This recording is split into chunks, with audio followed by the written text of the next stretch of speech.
কাছের মানুষগুলান থেকে সবসময় দূরে থাকবেন। কাছের মানুষগুলানই আপনার জীবনের শত্রু। আপনার কাছের মানুষগুলানই আপনাকে কষ্ট দিবে। দূরের মানুষ কখনো কষ্ট দিবে না।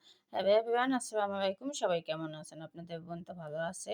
আর এই সকালে উইঠা একটা পরোটা ভাজলাম মেশিনের মধ্যে। যাই হোক, তারপর চা কফি বানাই নেব। আর যেহেতু গ্যাস থাকে না, এইজন্য ২ টা মিলাই খাই। চাটা জাল হয় না এইজন্য। যাই হোক, এরকম চা কফি বানাইয়া নাস্তা খাবো। আর আজকে একটু ভাজি আছে, এটাই গরম করছি। আর সাথে এই যে চা বানাই নিতে আসি। যাই হোক, আমার একটা জীবনের গল্প কই। জানেন, আপনার কাছের মানুষগুলো নেই আপনাকে কোনোদিন সাপোর্ট দেবে না। কাছের মানুষগুলো নেই আপনার সাথে বেইমানি করবে। আপনার যদি জীবনে টাকা পয়সা থাকে তখন আপনি ভালো থাকবেন। যখন দেখবেন যে আপনার টাকা পয়সা কমে গেছে, সেই মানুষগুলান মুখোশধারী হইয়া যায়, পোল্টিবাজ হইয়া যায়, বুঝছেন? আপনি দিন শেষে যত কিছুই করেন না কেন, ওই পিছনের কথা মনে থাকে না। আমার কাছে মনে হয় কি জানেন? যে বেইমান সে কোনোদিন মানুষ হয় না। যে অরিজিনালে ভালো মানুষ সে কোনোদিন পিছনের কথা বলে না। এরকম কার, কার জীবনের সাথে গল্পটা মিইলা গেছে একটু কমেন্টে জানাইয়েন তো। যে আমি মনে করি একদিন যে উপকার করছে সেই আমার পরম বন্ধু, সেই আমার সারা জীবন তার কথা মনে রাখতে হইবে। আজকে আমি খাইয়া কালকে যদি মুখ মুইছা ভাগাই সে কি মানুষ? মানুষের মধ্যে পড়ে বলেন? যাই হোক, এভাবেই জীবনের একটা গল্পই বললাম। এরকম কাছের মানুষগুলান সব ভুইলা যায়। আপনার যতই কলিজা কাইটা খাওয়ান না কেন, দিন শেষে কিছুই মনে থাকবে না। আপনি তখন আবেগে খাওয়াইবেন। আমরা মেয়ে মানুষ, আমাদের আবেগ বেশি। সবার আবেগ থাকে না। যার আবেগ থাকে সে কোনোদিন কিছু করতে পারে না। পরের জন্য চোখের পানি ফেলায়। দিন শেষে সে লাঞ্ছনা গঞ্ছনা পায়, বুঝছেন? আর যে লাঞ্ছনা গঞ্ছনা এই জীবনটা কাইটা যায়, বাকি জীবনটা।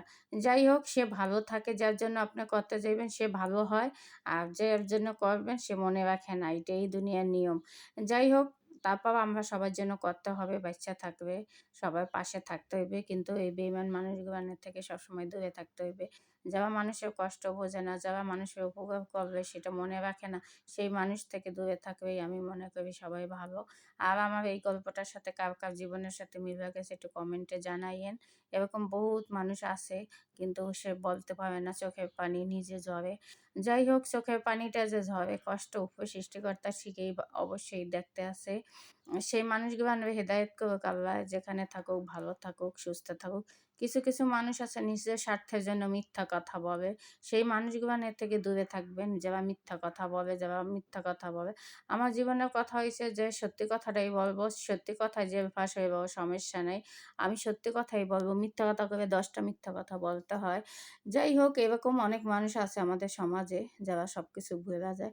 কিন্তু আমার সকল প্রিয় ভাই-বোনদের বলে জানেন, উপকারের প্রতিদান অবশ্যই দিতে হবে। যে উপকার করবে সে তার কথা মনে রাখতে হবে। তার জন্য দোয়া করতে হবে। সে ভালো থাকুক, সে উপকার করবে সেটাই যদি আমরা মনে না রাখতে পারি তাহলে কেমন মানুষ হইছে? তবে পৃথিবীতে এখন এরকম কেমন হয়? যাই হোক, অবশেষে এই যে রান্না করলাম, নাস্তা খাইয়া শাক রান্না করতে আছি। আর আজকে শাকভাজি করতে আছি যেহেতু আর কি করব। আবার রান্না করব কিন্তু আজকে শাকভাজিটাই নাস্তার সাথে দেখাইতে আছি, পরে রান্না করব। আর শাকটাও দেখেন পালং শাক রান্না করতে আছি। আর পালং শাকে আলু দিব কইরা কিন্তু আলু ছিল না, শেষ হয়ে গেছে। এখন শাকটাও বাগার দিয়ে নেব। কাঁচামরিচ, এই রসুন, পেঁয়াজ দিয়া একটু ভাইজা নিতে আছি।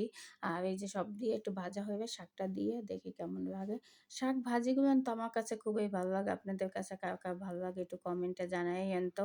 কে, কে শাক পছন্দ করেন? আমি সব শাকই পছন্দ করি। আমার শাক খুবই ভালো লাগে। শাক যে আমার কত পছন্দের জিনিস সেটা আমি বলতে পারব না। আমার অনেক মজা লাগে শাকটা। কার, কার আমার মতন পছন্দ আছে, মুখে রুচি আছে শাক খাওয়ার জন্য? সবাই কিন্তু অবশ্যই কমেন্ট করবেন, শেয়ার করে দিবেন যদি ভিডিওটা